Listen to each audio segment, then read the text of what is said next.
आप हमारे चैनल को सब्सक्राइब करें, बेल आइकन को क्लिक करें और सभी के साथ शेयर करें।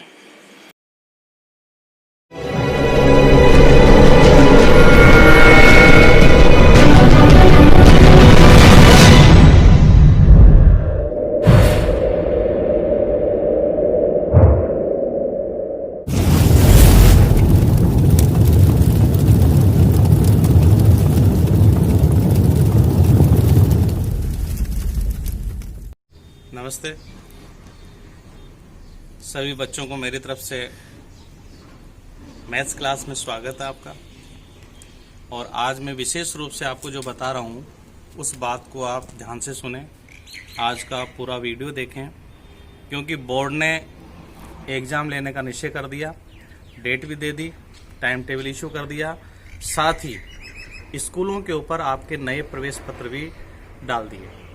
तो मैं विशेष रूप से आपको ये जानकारी देने के लिए ये वीडियो शुरू में बना रहा हूँ कि जो भी विद्यार्थी 10वीं और 12वीं की एग्ज़ाम दे रहे हैं वो अपनी अपनी विद्यालय में कांटेक्ट करें, क्योंकि अब जो आपके शेष पेपर की जो परीक्षा होगी उसके लिए नए प्रवेश पत्र काम आएंगे और वो आपको लेने होंगे जिस स्कूल में आप पढ़ते हैं।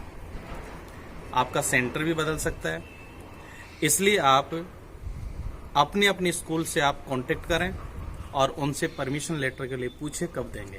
साथ ही जो विद्यार्थी 10वीं 12वीं के Indira senior secondary school Khandela में पढ़ रहे हैं, स्कूल का नाम दोबारा सुन लें, Indira senior secondary school Khandela, उसमें जो पढ़ रहे हैं उनके लिए मैं पहले बता दूं आपको कि आपके जो नए परमिशन लेटर हैं वो 15 जून को, केवल एक ही डेट 15 जून को सुबह 8 बजे से 12 बजे तक दिए जाएंगे। तो टाइम का ध्यान रखें, साथ ही सेफ रहें, मास्क पहन के आएं और सोशल डिस्टेंसिंग का ध्यान रखें और अपना पेन साथ लेके आएं। और साथ ही अगर आपको इंदिरा स्कूल से संपर्क करना है तो आज जो टेक्स्ट के अंदर स्कूल के प्रिंसिपल सर और डायरेक्टर सर के मोबाइल नंबर चल रहे हैं, उनसे आप कांटेक्ट भी कर सकते हैं। धन्यवाद। नमस्ते, आप सभी बच्चों का मैथ्स क्लास में स्वागत है। अब बोर्ड पैटर्न की जो स्टडी है उसको आगे बढ़ाते हुए आज मैं प्रश्नावली जो 16 है आरबीएसई बोर्ड की, उसके क्वेश्चन नंबर 14 और 24 ये इसी प्रश्नावली से क्वेश्चन आते हैं। क्वेश्चन नंबर 14 2 नंबर का आता है और क्वेश्चन नंबर 24 3 नंबर का आता है। अंक बार टोटल हो गए इसके 5। पिछले वीडियो तक हमने 16 अंकों का पढ़ लिया। आज जैसे ही 14वां क्वेश्चन 2 नंबर का पढ़ेंगे, 18 नंबर आप बोर्ड पेपर में ला सकते हैं आज तक की तैयारी के लिए बोर्ड पैटर्न में। तो दोबारा देख लीजिए आप, क्वेश्चन नंबर 14 अपन पढ़ेंगे, 2 नंबर का होगा। प्रश्नावली 16वीं जो घन घनाभ शंकु बेलन गोले वाली है उससे संबंधित प्रश्न आते हैं इसमें। तो 2 नंबर का 14वें नंबर का क्वेश्चन होगा और 3 नंबर का 24वां होगा। तो 24वें क्वेश्चन को हम अगले वीडियो में लेंगे और आज अपन 14वें क्वेश्चन को ले रहे हैं। तो देखिए वही बोर्ड पैटर्न में आप सभी का पुनः मैं स्वागत करता हूं। तो देखिए इसमें दिया है क्वेश्चन नंबर 14 का पहला ले रहा हूं, एक घन का संपूर्ण पृष्ठीय क्षेत्रफल। इसके लिए देखो मैं आपको पहले बता दूं कि इनके जो फार्मूले हैं आप किताब अपने पास रखें, पढ़ते समय याद नहीं है तो उनको फार्मूलों को एक बार लिख लें, क्योंकि इतना समय मेरे पास नहीं है कि मैं इसको एक बार डिटेल से समझाऊं। जब ये प्रश्नावली मैं यूट्यूब पर डालूंगा उस समय टोटल आपको इसमें सूत्र संबंधी समझा दिए जाएंगे। अब तो अपन केवल बोर्ड पैटर्न के लिए पढ़ रहे हैं। तो एक घन का संपूर्ण पृष्ठीय क्षेत्रफल 216 वर्ग मीटर है, घन की भुजा ज्ञात कीजिए। ऐसे प्रश्नों में देखिए जो हमें दिया है उसको पहले लिखें। प्रश्न तभी सरल हो जाता है कि क्या दिया है, क्या ज्ञात करना है, ये 2 चीजें अपने पास आ गई तो क्वेश्चन हल हो जाता है। एक घन आकृति की पहचान करें, संपूर्ण पृष्ठीय क्षेत्रफल दिया है तो लिखेंगे घन का संपूर्ण पृष्ठीय क्षेत्रफल और ये आपको दिया है 216 वर्ग मीटर। तो देखिए इसका मान दिया है तो सूत्र पहले लिखेंगे।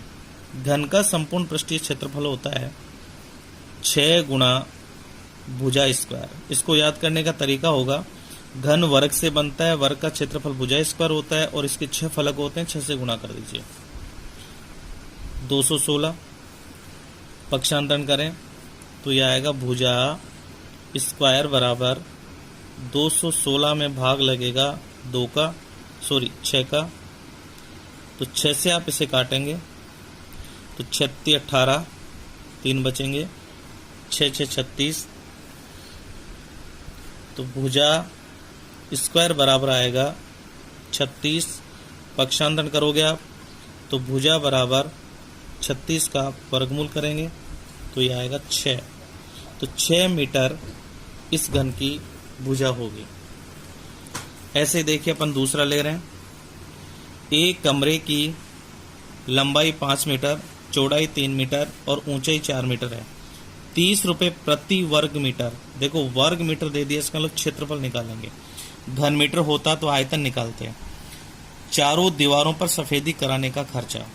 तो सबसे पहले तो हमें यह देखना है कि जो कमरा है उसके सफेदी कहाँ करवानी है। तो केवल चारों दीवारों के लिए कह रहा है, तो चारों दीवारों का डायरेक्ट एक फार्मूला होता है, चारों दीवारों का क्षेत्रफल, जो कक्षा 9th में भी आ जाता है फार्मूला।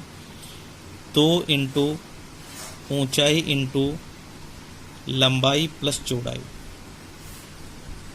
तो देखिए 2 इंटू ऊंचाई, इसकी ऊंचाई हमें दे रखी है 4 मीटर, इंटू लंबाई है 5 और चौड़ाई है 3 मीटर। तो ये हो जाएगा 5 + 3, तो ये हो गया 4 दूनी 8, इंटू 5 और 3 8, तो ये हो गया 64 वर्ग मीटर। अब दूसरे नंबर पर अपन निकालेंगे खर्चा। तो खर्चा इसमें दीवारों पर सफेदी कराने का है और वो दिया है 30 रुपये प्रति वर्ग मीटर। एक वर्ग मीटर का खर्चा 30 रुपये है। तो जैसे अपन 64 को 30 से गुणा करेंगे खर्चा निकल जाएगा। तो इसका 0 पहले लिख देता हूँ। 4 × 3 = 12, हासिल की 1 लगेगी, 36 18 और 1 हो गया 19। 1920 रुपये खर्चा होगा। ये क्वेश्चन लगभग मैं बोर्ड में आए हुए ले रहा हूँ ताकि अभ्यास हो जाए और एक पूरा कॉन्फिडेंस हो जाए हमारे में कि हम इस क्वेश्चन को कर सकें। अब देखिए अगला क्वेश्चन है एक बेलन। अब बेलन से संबंधित सूत्र लगेगा। आधार की त्रिज्या, देखो इसका आधार वृत्ताकार होता है और वृत्त की त्रिज्या इसमें दी हुई है। तो मैं नोट कर लेता हूँ क्या दिया है। आर बराबर इसमें हो गया 14 सेंटीमीटर। आगे दिया ऊंचाई 8 सेमी, यानी एच का मान लिख देंगे 8 सेमी। फिर पूछा है बेलन का वक्र पृष्ठीय क्षेत्रफल। तो बेलन का जो वक्र पृष्ठ होता है उसका फार्मूला हमें याद रखना है। तो देखिए ये होता है बेलन का वक्र पृष्ठीय क्षेत्रफल। तो वक्र पृष्ठीय क्षेत्रफल होता है 2πRh। तो अपन लेंगे 2 इंटू पाई का मान रखेंगे 22/7 इंटू आर का जो मान होगा 14 हो जाएगा, एच का मान 8 हो जाएगा। 7 से 14 2 बार कटेगा तो अपन इसे गुणा कर देंगे। 22 दूनी 44, 44 को 2 से गुणा करेंगे 88 इंटू 8। तो ये आएगा 8 × 1 = 64, हासिल की 6 लगेगी। 8 × 1 = 64 और 6 हो जाएंगे 70। तो 704। देखिए इसमें क्षेत्रफल है तो क्षेत्रफल की इकाई होती है वर्ग इकाई, तो सेमी स्क्वायर हो जाएगा। तो बड़े आसान तरीके से अपन ये कर सकते हैं। ये जरूर है कि इसमें फार्मूला सबसे महत्वपूर्ण होता है, तो फार्मूला इसमें आप याद रखें। अगला जो क्वेश्चन ले रहा हूँ क्वेश्चन नंबर 14 का चौथा, वो भी बेलन से संबंधित है। पहले देखते हैं क्या क्या दिया है। एक बेलन की ऊंचाई 21 सेमी, यानी एच का जो मान है वो 21 सेंटीमीटर है। त्रिज्या है तो आर लिखेंगे, ऊंचाई है तो एच लिखेंगे। उसका वक्र पृष्ठीय क्षेत्रफल 924 वर्ग सेमी है। तो बेलन की त्रिज्या ज्ञात कीजिए। तो क्या दिया है हमें, बेलन का वक्र पृष्ठीय क्षेत्रफल दिया है। तो शुरुआत यहाँ प्रश्नानुसार भी लिख सकते हैं और लिखेंगे बेलन का वक्र पृष्ठीय क्षेत्रफल। और ये दिया है 924 वर्ग सेमी। मान इसका दिया है तो फार्मूला पहले लिखेंगे ताकि समीकरण बन जाए। तो बेलन का वक्र पृष्ठ होता है 2πRh बराबर 924। अब देखिए पाई का मान हम लिख सकते हैं, h का मान यहाँ दिया है, r की गणना हो जाएगी। तो यहाँ लिखेंगे क्योंकि समीकरण है, तो 2 गुणा पाई का मान 22/7, r हमें ज्ञात करना है, ऐसे रहने दीजिए। h का मान 21 बराबर 924। अब देखिए 7 से 21 हम काट सकते हैं, यहाँ 3 बार कट जाएगा। अब जो बच गया उसका पक्षांतर करो तो r इधर रहेगा, बाकी उधर जाएंगे तो ये नीचे आ जाएंगे, भाग लगेगा। 924 ऊपर रहेगा और नीचे आ जाएगा 2 गुणा 22 गुणा 3। बड़े पहाड़े अगर याद नहीं है तो छोटे छोटे पहाड़ों से आप काटें इसे। जैसे पहले 2 से मैं काट देता हूँ, तो ये आएगा 2 चौकी 8, 2 छक्के 12, 2 दूनी 4। फिर देखो मैं 3 से काट देता हूँ, 3 एकम 3, 3 पंजे 15 और 3 चौक 12। और 22 से 154 वाले बहुत सारे प्रश्न आते हैं। 22 से 154 7 बार करता है, तो r बराबर आ गया 7 सेंटीमीटर। ये त्रिज्या की गणना होगी। बड़े आसान क्वेश्चन है, अगर सूत्र हमें याद है, प्रयोग करना आता है, अभ्यास आप करें तो बहुत अच्छे क्वेश्चन कर सकते हैं। 14वें का 5वां क्वेश्चन है, एक अर्धगोला, ध्यान देंगे ये अर्धगोला है, की त्रिज्या, तो अर्धगोले की त्रिज्या यानी यहां पर हमें दे दी 7 सेमी। इसका संपूर्ण पृष्ठीय क्षेत्रफल ज्ञात कीजिए। इसके लिए देखो मैं एक बार आपको बता दूं, अर्धगोले 2 प्रकार के हो सकते हैं, एक तो खोखला और एक अर्धगोला हो सकता है ठोस। जैसे मान लो ये ठोस है, तो ठोस में क्या होगा, अर्ध भाग नीचे रहेगा जो होता है 2πr², और एक वृत्तीय पृष्ठ ऊपर रहेगा, ये होता है πr²। दोनों मिलाकर के होता है 3πr²। तो अर्धगोला यदि ठोस है तो 3πr² काम में आएगा, और यदि ये खोखला है तो केवल इसका फार्मूला 2πr² हो जाएगा। तो देखिए इसमें कोई नाम नहीं आया, अर्धगोला ठोस है या खोखला है। तो अगर कोई अर्धगोला ठोस या खोखले का नाम नहीं आता है तो उसे हमेशा ठोस माना जाता है। इसलिए हम अर्धगोले को ठोस मानते हुए उसका फार्मूला यूज करेंगे। तो अर्धगोले का पृष्ठीय क्षेत्रफल, और ये होगा 3πr²। अगर आप 2πr² लगा देंगे तो गलत हो जाएगा। तो 3 गुणा पाई का मान 22/7 इंटू r का मान है 7 गुणा 7, ये कट जाएगा, गुणा कर देंगे, 22 66 इंटू 7, तो ये आएगा 7 छक्के 42, 4 आंसर की लगेगी, 7 छक्के 42 और 4 हो जाएंगे 46, 462 क्षेत्रफल है, सेमी स्क्वायर आएगा। इस प्रकार अपन ये कर सकते हैं। अब आगे देखिए क्वेश्चन नंबर 14 का 6वां है, 10 सेमी त्रिज्या के धातु के गोले से, एक बड़ा गोला है धातु का बना हुआ जिसकी त्रिज्या 10 सेमी है, समान त्रिज्या के 8 गोले, इसको पिघलाकर 8 गोले बनाए जाते हैं जिनकी त्रिज्याएं समान है। इस प्रकार जो गोले बने हैं उनका पृष्ठीय क्षेत्रफल ज्ञात करना है। तो देखिए इस क्वेश्चन को लिखने का मैं एक तरीका बता रहा हूं। आप यहां लिख दें, एक जो गोला हमने लिया वो बड़ा गोला है, और बड़े गोले की जो त्रिज्या, इसको मैं कैपिटल R ले लेता हूं, ये 10 सेमी है, ऑब्लिक इसको पिघलाकर समान त्रिज्या के गोले बनाए जाते हैं। इसका मतलब बनने वाली जो आकृति होगी वो भी गोला होगी। तो आयतन का फार्मूला लगे, आयतन का इसलिए लगेगा कि इस गोले से जो धातु निकलेगी वो अंदर से निकलती है, अंदर के लिए आयतन होता है, वो सारी धातु इन गोलों में काम आ जाएगी। तो अपन ये मान लेते हैं कि जो समान त्रिज्या है, माना समान त्रिज्या, वो ले लेते हैं स्मॉल r सेंटीमीटर। तो ऐसे प्रश्नों में ध्यान ये रखना है कि यदि एक आकृति मिटती है या पिघलती है, दूसरी आकृति बनती है, राशि पूछी जाती है, जैसे लंबाई, चौड़ाई, ऊंचाई, त्रिज्या, तो दोनों के आयतनों को बराबर लिखना। और यदि संख्या पूछी जाती है तो बड़े आयतन में छोटे आयतन का भाग लगता है। तो इसमें राशि पूछी गई है, त्रिज्या, इसलिए दोनों के आयतन बराबर लिखेंगे। तो देखिए अपन यहाँ प्रश्नानुसार लिखेंगे, बड़ा गोला पिघलेगा, इसके आयतन को, पूरा आयतन इसमें काम आएगा, तो बनने वाली आकृति इसकी त्रिज्या ज्ञात करनी है, इसलिए पहले ये लिखेंगे। और गोलों की संख्या इसमें 8, समान त्रिज्या के 8 गोले हैं, तो मैं यहाँ लिख देता हूं 8 गुणा गोले का आयतन बराबर बड़े गोले का आयतन। तो देखिए यहाँ 8 गुणा जो समान त्रिज्या के छोटे गोले हैं उनके आयतन का फार्मूला होगा 4/3 पाई आर क्यूब। इसकी त्रिज्या मैंने स्मॉल आर ली थी इसलिए ये हो जाएगी। और बड़े गोले का आयतन भी यही होगा 4/3 पाई, यहाँ पर इसकी त्रिज्या चेंज हो जाएगी कैपिटल आर क्यूब।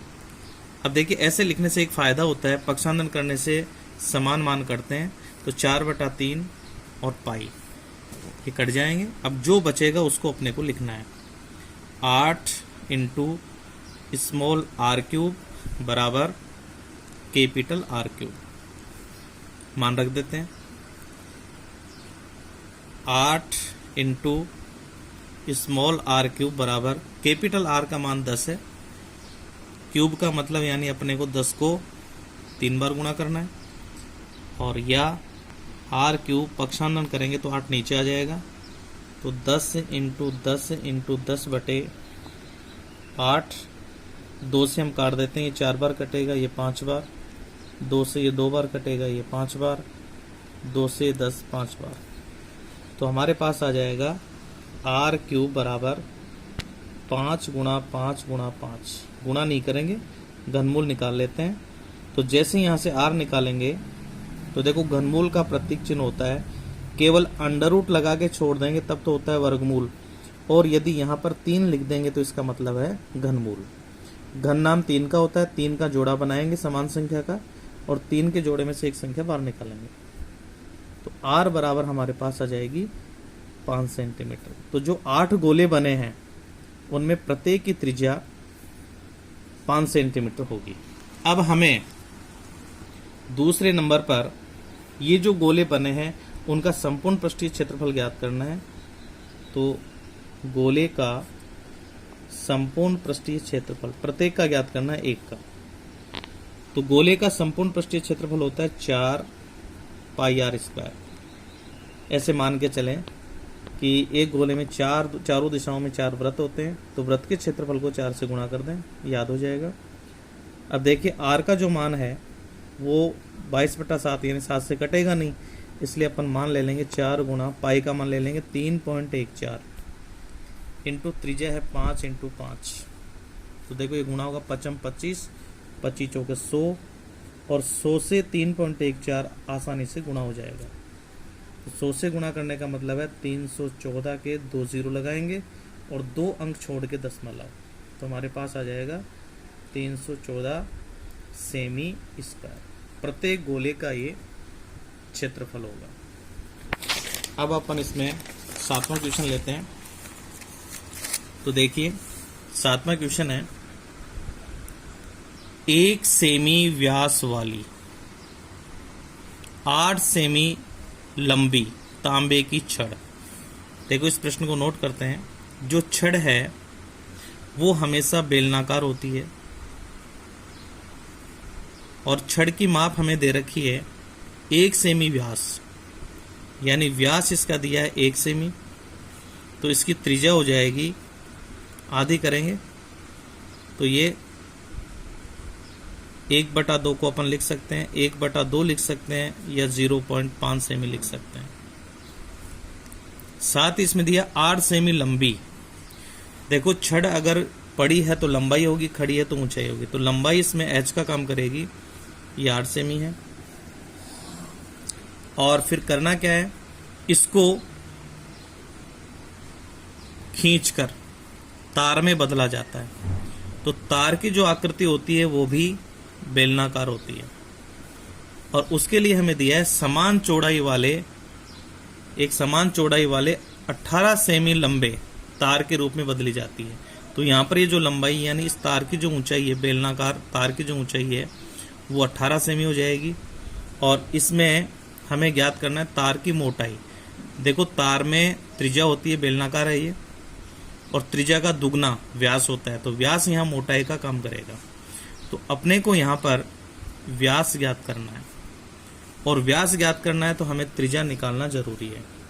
तो देखिए त्रिज्या इसकी भी आएगी और इसकी भी आएगी, दोनों आ गई, इसमें ऊंचाई दोनों में आ गई। इसलिए मैं छड़ के लिए त्रिज्या R1 ले लेता हूँ, ऊंचाई H1 लिख देता हूँ, और तार के लिए ऊंचाई S2 और त्रिज्या R2 ये ले लेते हैं। ये अपन मान लेते हैं।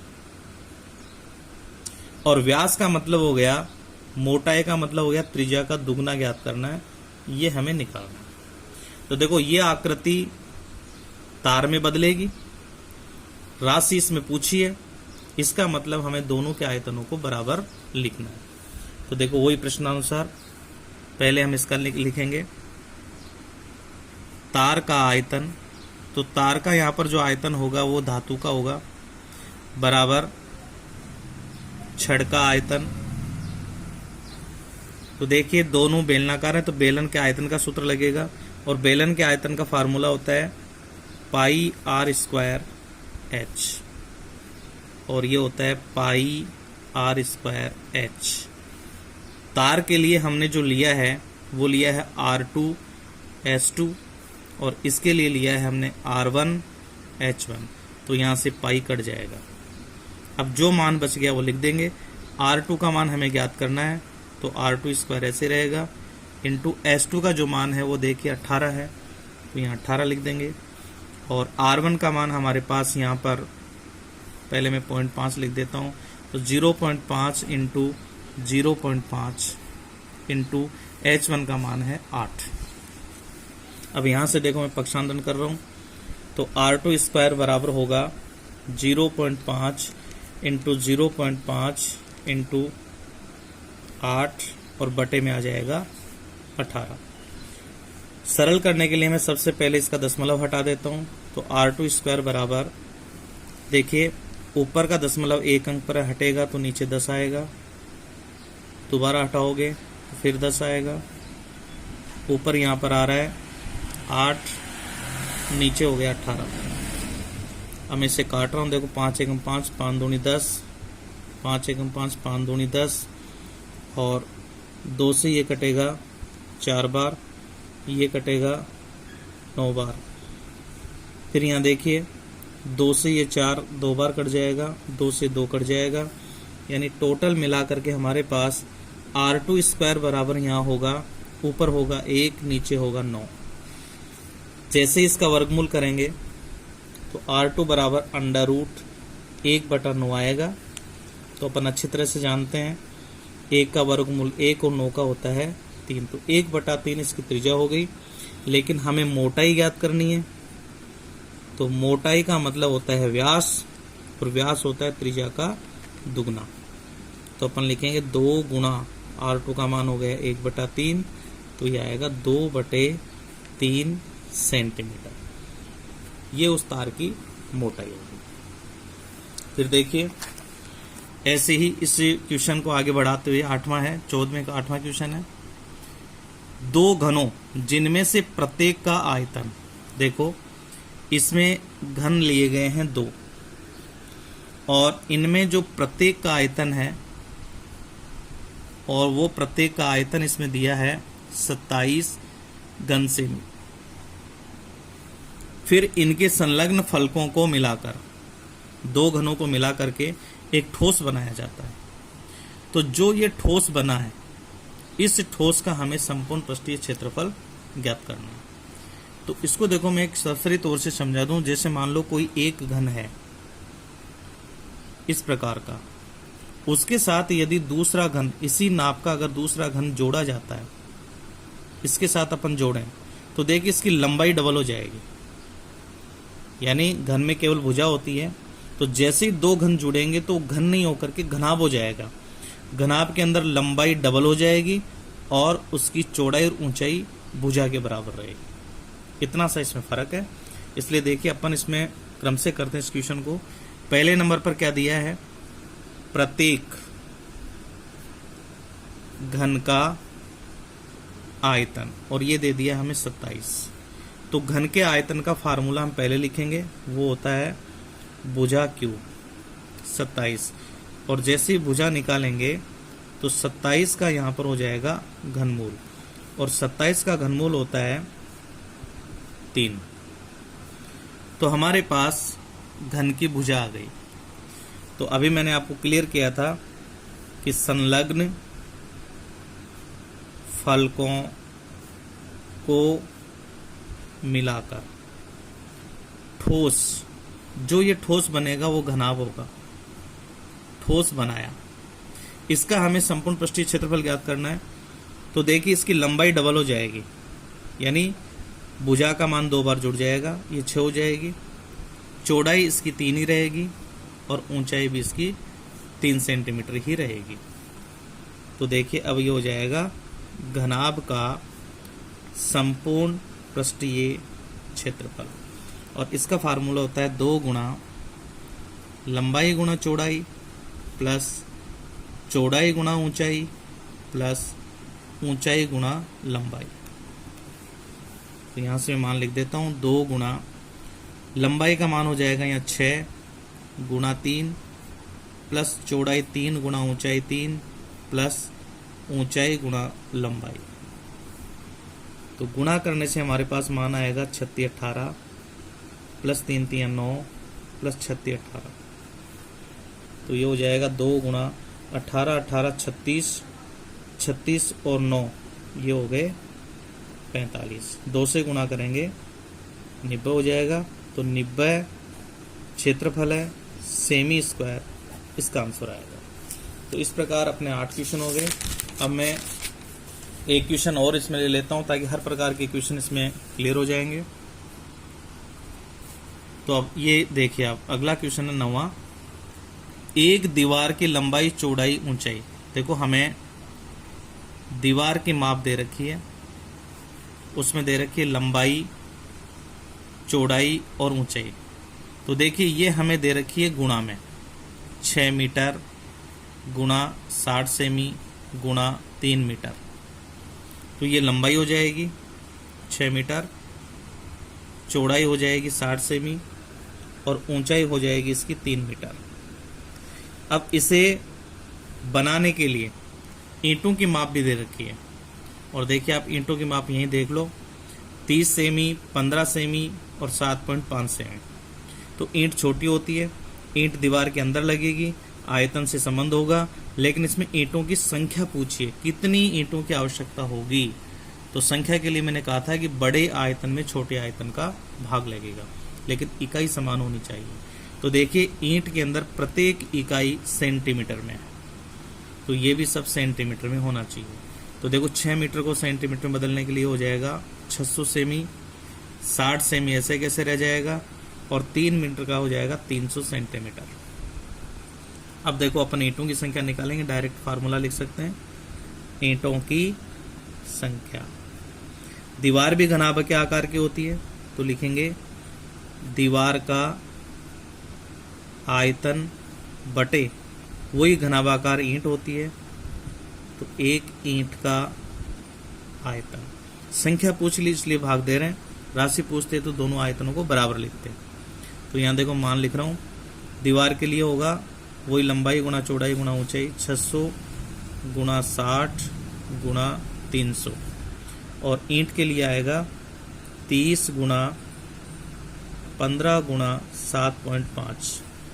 हाँ मैं पहले इसका दशमलव हटा देता हूँ। तो देखिए 600 गुणा 60 गुणा 300, ये हो जाएगा 30 गुणा 15 गुणा 75 हो जाएगा। एक अंक छोड़ेंगे तो ऊपर 10 लिखेंगे। अब देखिए अपन इसको काट लेते हैं। तो देखिए 30 से 300 10 बार कट जाएगा, 15 से 60 4 बार कट जाएगा, अब अपन इसे और भी काट सकते हैं, जैसे मान लो 5 से ही काट दें तो 5 से 10 कटेगा 2 बार, और 5 से काट देते हैं, 5 एकम 5 पचम 25, और फिर 15 से 600 कट जाएंगे, 15 चौके 60, एक बिंदु लग जाएगी। तो हमारे पास अब संख्या बच गई, उसको गुणा कर देंगे, कोई संख्या छूटे नहीं। तो 40 गुणा 4 गुणा 2 गुणा 10, 40 गुणा 4 गुणा 2 गुणा 10, तो यह आएगा 4 दूनी 8, 8 चौक 32, और ये 2 शून्य लग जाएंगे। इसका मतलब 3200 ईंटों की आवश्यकता होगी। अब देखिए, मैं आपको ये भी बता दूं, बोर्ड एग्जाम बोर्ड ने निश्चित कर दी है। यहाँ तक कि अब जो एग्ज़ाम लग रही है उसके लिए नए प्रवेश पत्र दिए जाएंगे। तो उसके लिए आप जितने भी विद्यार्थी 10वीं में पढ़ने वाले मेरे वीडियो देख रहे हैं, वो अपनी अपनी स्कूलों से कांटेक्ट कर लें, और जो इंदिरा सीनियर सेकेंडरी स्कूल के जो बच्चे हैं 10वीं 12वीं के, वो स्कूल से संपर्क करें। और नीचे जो टेक्स्ट चल रहा है उसके ऊपर मैं इंदिरा स्कूल के डायरेक्टर साहब और प्रिंसिपल सर जो हैं उनके मोबाइल नंबर भी चल रहे हैं, उनको आप देख लें, उनसे कांटेक्ट भी कर लें, और जो जानकारी आपको लेनी है अपने अपने विद्यालय से लें।